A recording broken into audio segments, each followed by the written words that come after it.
Welcome back to the Whole Career Podcast. I'm excited to be here. I am your host, Brandon Strawn, and I'm accompanied by my co host, Sky Kellogg. So today we have a wonderful guest with us. We are blessed to have Quisha Moore here, and she is the Senior Manager of Clinical Education and Training. Welcome to the show. Thank you so much. I'm glad to be here. Awesome. How are you doing today? I am wonderful. I am wonderful. I'm glad Awesome. to be here and speak with you all and hopefully shed some insight. Awesome. Awesome. So I'll jump right in. Can you please just formally introduce yourself and share some insight into your current role right now? Yes, so as stated, my name is Keisha Moore, Senior Manager of Clinical Education and Training.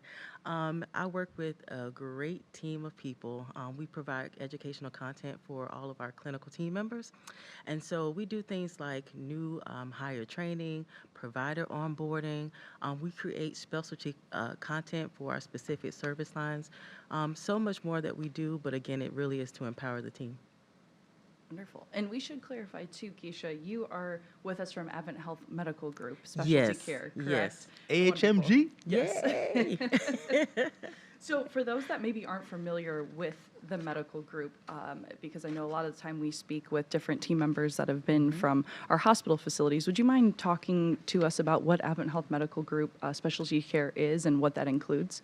So Advent Health, the medical group, it really is made up of an array of specialties, right, to meet the patient at their need in the outpatient setting. So we have specialties such as endocrinology, diabetes, um, cardiology, women's health. We have very many specialties that again can help really care for the patient, lead them, direct them in order to keep them out of the inpatient hospital setting. Awesome. Awesome. And I know that I think Med Group is something that I believe most people know the least about. And Yes. and I wanted to just see as far as the titles of the I guess establishment of Hmm. where it is, right? So obviously we know the hospital to be like a hospital. Hmm. What are they called, right? Are they? I know you mentioned outpatient, so Hmm. are they called like a lot of people think of like urgent cares or like what are the titles of those buildings and how what you and where you guys work? So typically, we call them practices. So Practices. they used to be called doctor's offices. They're still called that, but for the most part, we call them practices. And so they're located all over. So you can have what they call a medical office building, where you'll have a specific building that has many different practices in it. We have some that's located on the backside of the hospital. Some are standalone facilities. So it's not as much urgent care. It really is more of ongoing care. So it's more like maintenance, if I were to use a better word. Right. Okay. Mm-hmm. So you go to the hospital, you're discharged, Uh-huh. and you have the option to do home health, or you could continue to see someone at a medical At group a medical, facility. correct. And really the goal is to keep our patients from having to go into the hospital. So a lot of the outpatient practices, they focus on preventative medicine, being able to keep the patient stable. Once the hospital has stabilized them, we want to keep their care stable, make sure that they're adhering to their medical regimen in Right. the outpatient setting. And keeping that readmission Yes, low. keeping it Okay. very low. Okay. Yes, Okay. Got it. I understand now. yes. Okay. Cool. Cool. Awesome. Thank you, Keisha. And Keisha, obviously, we want to get some insight into your career journey. Hmm. So, you're a senior manager now with us at Advent Health Yes. Medical Group. What was that journey like? Where did you start, and how did you get to where you are today? So I always tell the story about how originally I said, I'm going to be a teacher, right? I'm going to be a teacher. I want to work with children. And then I had to work with children, and I realized that was not for me. That takes special people, and I am not one of them. So let me find something else. Yeah. And that's when I realized what my ministry really was, and it's nursing. So I went to, it used to be called Valencia Community College. I started at Valencia and graduated with my associates in nursing. And then I went back into school years later down the road and received my bachelor's and then went on for my master's. And so I started in the hospital side, taking care of patients, really learning about disease processes, critical thinking, learning all of that again on the inpatient side. And then I was able and afforded the opportunity to transition to the outpatient side with the medical group as a quality nurse. So that was 7 years ago. 3 years ago, I stepped into this role. I was, again, given the opportunity to kind of merged the two things that I love. So I love education, but I love nursing. And so now I get to bring them together by being able to educate our clinical team members. So it's great. And here I am. Yeah. Wonderful. Awesome. Thank you. Yes. Awesome. And I appreciate that you said it wasn't your ministry, Yes. but nursing is. Yes, it is. Mm-hmm. Yeah, that's amazing, and that's really the point of this show is to hopefully present those different niche, I guess, areas. Mm-hmm. Once you get into when you declare a major, right? You don't hear about all of those different things that you could do within that Right. major. Really, they're there to educate you and give you a good foundation. But we feel as if Advent Health is our responsibility. As people that are looking to hire those people that are in school, to help give them a more vast outlook of what they could actually do for years to come. And it really does help. So now, what was the defining moment that led you into this leadership role? So I can tell you, just in my nursing history, I've always been that unofficial leader, in wherever I've been. But in this role in particular, I feel like the best way to empower people is to educate them. And so I've been in situations in a previous role where, and this was years ago, where I questioned, oh no, did I just do something where I'm going to lose my license? And so because I didn't feel empowered to, stand up and do what's right for the patient. But here I feel like when you're in a role where you can empower your team members to really stand up to provide safe patient care, that is truly a sense of fulfillment, and that's what I feel at this point is that really is, you talked about your niche. That's my niche right now. And it also, I feel like it's part of that ministry. We extend the healing ministry of Christ, but it really doesn't just go to our patients, it goes to our team members as well. Yeah, that's beautifully said, and I know that's something that you're very committed to in your training and onboarding of new team members. And before we jump into that, though, I do want to ask you what led you to pursue your master's degree, and how did that impact your career overall? So I had been a nurse at that point for I think like 10 years, and I'd gone back for my bachelor's, and I realized, man, I'm so tired of school. But I knew that the next couple of years was going to go by whether I did something with it or not. So I said, well, since it's going to go by and I'm still going to be here, I might as well make the most of it, continue down that journey and go ahead and get my degree. Because once you have the education, no one can take it from you. It's yours. And I feel like it really did prepare me to have a better understanding of leadership concepts, because the bachelor's degree, it does prepare you to truly take care of the patient in a better arena, but the master's degree, it really does help you to, when you are at the table, to have a working knowledge of terminology and concepts. That way you can actually contribute to the conversation and again make the care for the patient better. Awesome. And so, as you mentioned, with understanding that you had that time on the floor, you had that time while you were working on the floor prior to getting your master's. Were there any opportunities where you were able to tag along with other leaders and they were able to kind of give you maybe even like a shadowing experience? And I say that because I was recently in a meeting where I saw they were, it was like a multidisciplinary rounding meeting, and there were a ton of different units in there, but each unit had, their manager, but they also had two other people who were on the unit that weren't managers or leaders, but were there to kind of listen and learn. So were there opportunities like those that you were able to have? So two things. One is, for years back, I had a mentor, and I feel it's very important for everyone to have a mentor, a leader mentor, to be able to ask questions. When you see different things, just ask questions. How does this work? How does that work?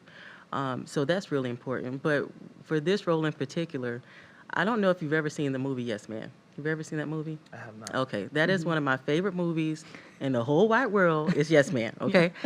And the whole point of it is that you say yes to everything that comes your way. And so I had this turning point in life where I said, at AHMG Medical Group, I said, I'm going to say yes to everything that comes up. And so I started saying yes. If they ask for volunteers, yes, I'm going to do it. If they ask for, hey, we need to report out, yes, I'm going to do it. And that happened. We had I forgot the name of the meeting now, but we used to have a meeting where we all gathered. Again, this is pre-COVID, where the leaders would report out on what's going on within their department or practice or what have you. And so my manager at the time, she couldn't do it. And so she said, well, I need a volunteer. Of course, me, yes, man, yes, I'll do it. And so that helped me to, for one, the first one I did was, it was horrible. I like read through my topics in like 2 minutes flat, not even 2 minutes, probably 30 seconds. And they were all like, okay, that was everything. But after that, I started to do it more, and I got more comfortable, for one, speaking in front of people. That was number one, not being intimidated when there are other leaders in the room. And then also, I started to learn from what others were reporting out on. So understanding the dealings and the inner workings of the medical group. And again, also, even some of the lingo, because we use a lot of acronyms, and sometimes you have no idea what they mean. So when you put yourself in a space to be exposed to it, that helps you more than anything to get you into those different roles that you like to go into. That's amazing. Yes, man. Yes, Yeah. gotta Yes, watch woman. it. Yeah. Got And I think that's important for our listeners because, especially once we leave school, we have this idea that whatever we put our hand to, that we're gonna immediately, like, it's gonna work, right? So even you saying the first time wasn't really great, right? But I think that what I like to do and tell some of my colleagues is, hey, when you go to school, you can't get a degree until you do like 2 years, right? That's the shortest degree that you can do, right, as an associate. Yes. And then of course you have the bachelor's, and that takes 4 years. And so what that tells me is that things really do take time just for Yes, you it to does. get the jargon, to understand how to speak to people, to feel comfortable. And so even for myself, I'm constantly reminding myself, like, hey, you're not going to be good on the first, second, or third time. Maybe not even the 10th time, right? But to give myself grace in that. So I appreciate that message that you shared. Yes. Yeah, and I have experience with Keisha Yes. saying yes to me years ago, actually. She said yes the first time I reached out to her to go and speak to local schools and just tell students about the opportunities. That's, like you said, one of the biggest barriers is being able to communicate that and share with them what that future looks like and to know they have to commit that time. And you were a resource for those students that day, and even past that time, I would send you questions that they had. And yeah, like you said, just a wonderful reminder to say yes and not let fear That's right. stop you from that in any way, because it can be scary to say yes and not know what that outcome's going to be, and to know you could mess up. Sometimes that holds us back in that sense as well too, right? So Yes. yeah, I appreciate you sharing that.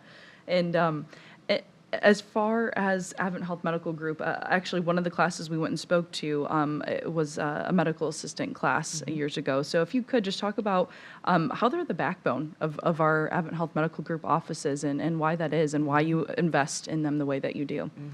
So I first want to put that precursor that all roles are very important in the Yes. medical group.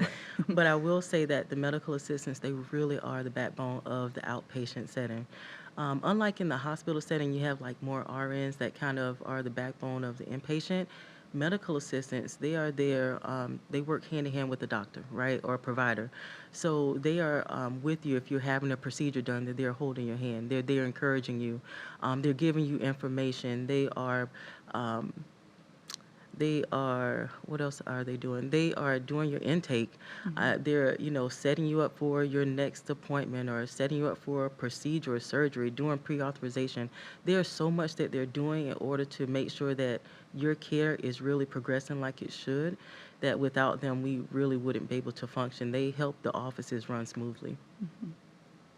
Yeah, they play that clinical and non-clinical Yes, role, yes, they and do. sometimes people forget that there's two aspects Yes, to they that, and they have do. to uphold both to the same level. So yeah, a lot of pressure on them there, and a lot of responsibility, and Yes. kind of the unsung hero, I would say, of our medical group for Yes. sure. That's awesome. And so can you dive a little bit deeper? And as Guy mentioned, clinical and non-clinical. So because when I think medical assistant, right, and I'm always willing to learn, so I understand this may be my ignorance, but so obviously they're doing the clinical aspect, but non-clinical, are you saying, so they're at the front desk and they're taking documentation? Like, what are some of the non-clinical details of a medical assistant role? So many times, if you ever have to call like the phone tree or call the doctor's office and they say, well, if you have a question for the clinical staff, press 3, you know. And so when I press 3, I'm going to get a hold of the medical assistant who's going to kind of take some of that clinical information from me. But then there's a lot of work that goes into decisions for the provider. So in order for him or her to create or make a plan of care to create a decision, they have to take all the information that the medical assistant has gathered. So if they order, let's say my provider orders a medication, right, and the insurance company says, nope, can't pay for that one, you need to get a different one. The medical assistant is going to go in and be administratively start working through that denial to see, okay, well, what is it? What's the reason why it was denied? Let me get all of the information together for the provider, hand it to her, him, and then they're going to make a decision. They're also doing your medication refills. So they don't just magically appear at the pharmacy. Somebody has to send it there. And a lot of times that the provider has signed those orders, but they're getting them over to the pharmacy. So there's a lot of back work that goes on for our in each practice that the medical assistants are doing to help, again, assist the providers. Awesome. Thank you. And so, delving into what your day in the life looks like, right? We hear education and we hear training, and so many different things pop into, our heads when we hear that. But if you could give us a day in the life of what you do from, from 9 a.m. to 5 p.m., just so we can better understand that. So how much time do we have? Oh, right. High level, high level. Oh, okay. I'll keep it up there. Okay, so really it's whenever any type of educational opportunity is identified, they reach out to our team. So it's either that route, or we will see, we identify education opportunities. So basically, me and my team, we get together. We are constantly creating educational content because there are so many different opportunities, again, to empower the team through education. So a day in our life is really, coming together, identifying the opportunities, creating the content, collaborating, because we don't just make it on our own. We have to reach out to many different departments to make sure that we're adhering to like regulatory standards. In addition, we get questions from the team members. So the team members reach out to us and say, hey, I have a clinical question. Can you help me? So we're answering clinical team members' questions. We're also, and I love this part, we develop lots of educational and professional development opportunities. So we have programs where we are helping non-clinical team members become clinical team members. We're supporting them in that because they're going through an intense and rigorous program to become a medical assistant, and sometimes they need just a little more support, not just educational, but spiritual and emotional. So we're there for them to help support them. We're creating content for our annual skills fair, which I'm excited about, and that just helps us to make sure that all of our team members are on the up and up with their competencies. So we do a lot of that. We do a lot of giving input. So there's departments that just need, hey, we want to bounce this off of you. What do you think? And so we do that as well. We're here for our leaders. So it's not just the clinical team members. We have leaders that reach out all the time to ask, hey, I have a question about, fill in the blank. And we're there to give that feedback, give that input, let them know, what the policy says. And if it's not in policy yet, then we work with them to make sure that we can get it into policy.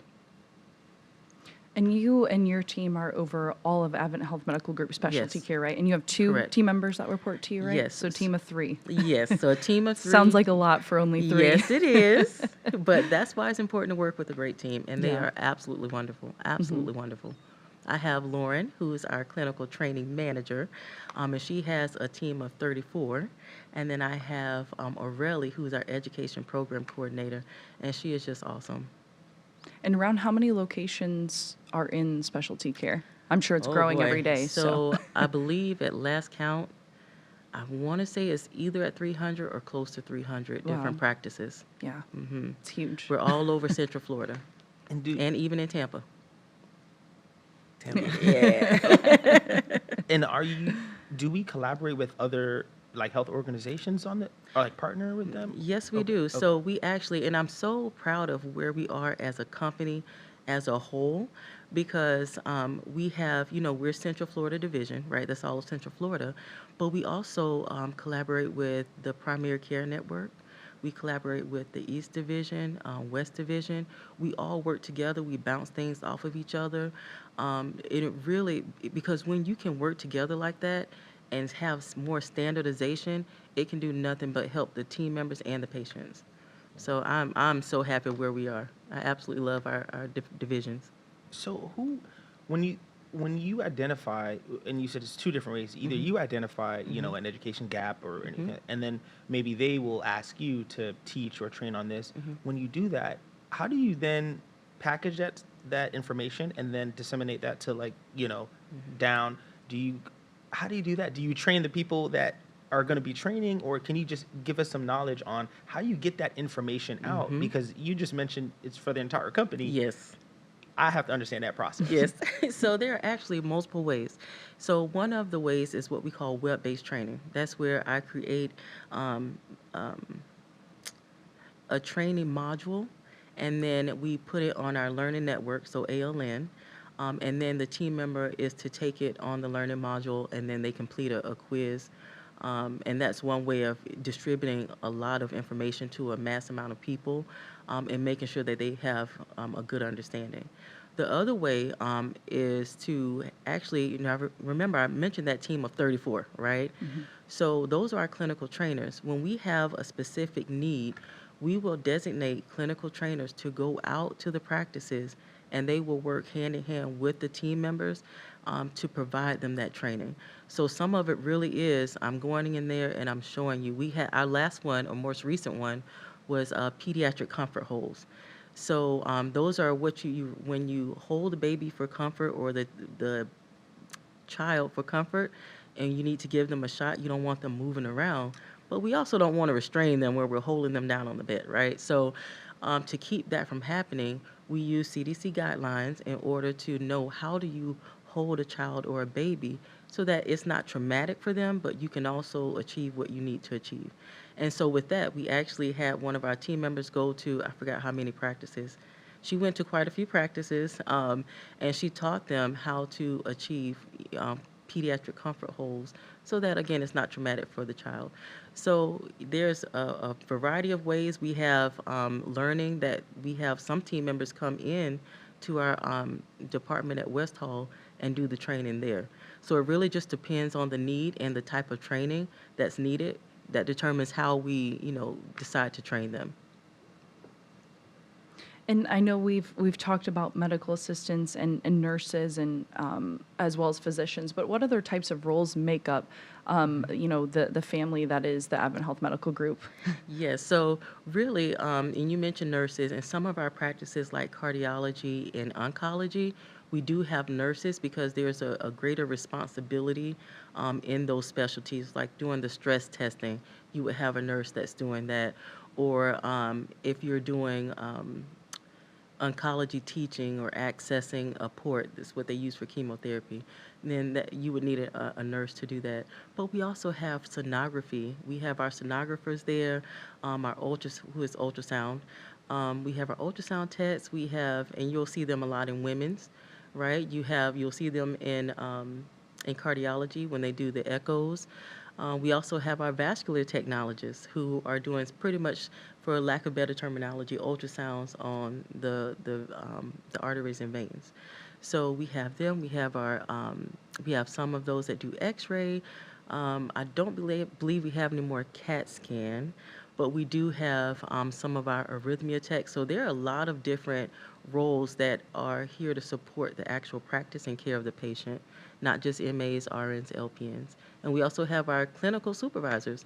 So these RNs, MAs, LPNs have now become clinical supervisors.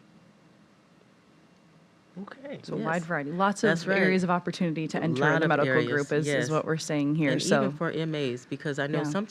sometimes people feel like I'm an MA, the only thing I can do is be a medical assistant, right? But there is so many opportunities for our medical assistants to again become a lead MA. We have a career ladder program that helps develop them. Um, some of our MAs have become practice managers. So there's lots of opportunities, not just working in the practice. And I'm glad you shared that, the career ladder or career pathway. Hmm.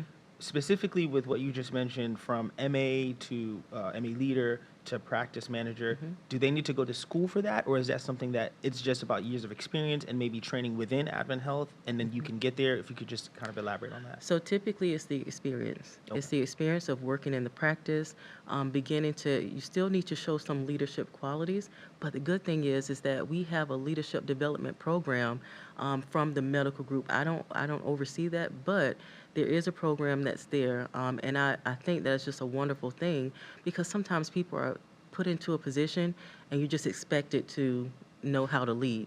And that's not always the case. And so sometimes you just need a little more development. So for our medical assistants, we, can help them getting them into this program, getting them, you know, taught, for lack of better terminology, on how to truly lead. For some of the job descriptions, it does require a bachelor's degree.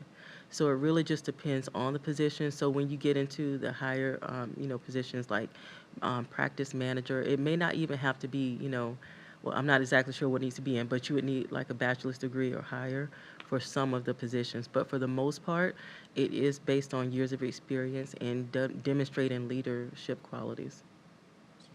And we can always develop you. As long as you can start us out, Right. we can develop you later. Right. Yeah, Right. I love that attitude, and that's what's seen very frequently throughout Advent Health, right? That's something we pride ourselves on. So it's Yes, wonderful very to hear it much. in this other area as well. And if you could just talk to us about how leadership skills really differ in your eyes, leading from a nursing perspective and then leading a non-clinical team as well.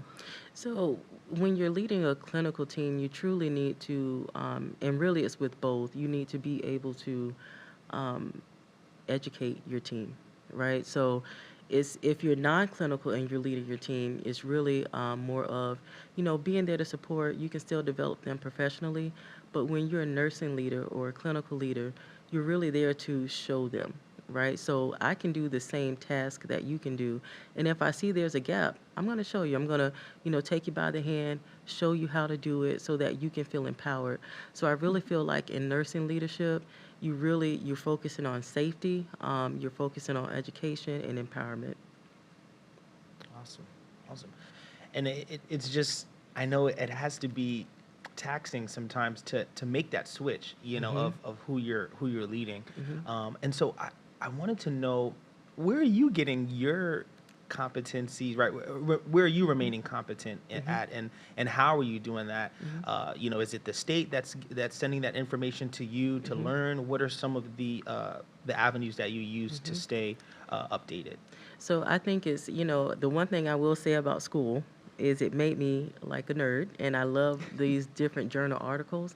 And so it's really important to be a part of different organizations. It's important to stay up and up and just read up on different things. Typically, I will see just in life, I will see different subjects come up. So I go look them up because, that's the only way to stay up and up. And even with the state, you have to stay in the know on as to the new laws and, what the requirement is for different medical procedures and medical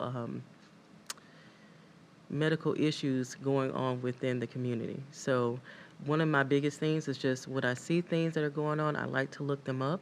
But also, we always get information from the state, the Florida Board of Nursing, on what's new. So that's a very good avenue too. It's just reading what's, given to you. And Keisha, as we come to a close of our conversation, I do want to ask you, obviously you're very passionate about investing in others, leading and ensuring that your team members are taken care of, right? Your practices as a whole are led well. So I'm sure that helps you feel fulfilled, but how does Advent Health help you feel fulfilled outside of your day-to-day? So I can tell you, one of my other roles, not in this organization, another organization, I left there feeling really broken. Really broken. And I think sometimes people don't understand that a job can make you feel broken, right? And then I, again, afforded the opportunity to start working at Advent Health, and it truly showed me about what it means to work for an organization that has a mission. And so all organizations have a mission, but I see here that Advent Health truly helps you live that mission. And so feeling that sense of wholeness between seeing how decisions are made because they're in agreement with the mission. seeing how we communicate with each other because it's in agreement with the mission. Those types of things, it really does help you as a person feel fulfilled in your role when you're working for an organization that truly is living the mission. It's not just on paper. So I absolutely, absolutely love it. I absolutely love working here. Good. And I appreciate your transparency because I'm sure some listening right now are in that broken place or feel broken in their role. And it's a tough place to be in and to not know what's on the other side for you, but to now look where you are and see the Yes. joy that you feel. I hope that inspires others that are I hope listening so. as well. Yeah. Yes. Wonderful. Well, Quisha, thank you so much. It's been Thank wonderful you. speaking with you. Thank We you so have loved much. this conversation, and it's been great just to highlight our Advent Health Medical Group specialty care practices and your career journey and everything that you're doing to invest in our team members to ensure they're taking care of our patients to the best of their abilities. So thank you. And thank you for listening to the Whole Career Podcast. We hope you subscribe on your favorite platform, and you can watch us on YouTube as well. And until next time, take care.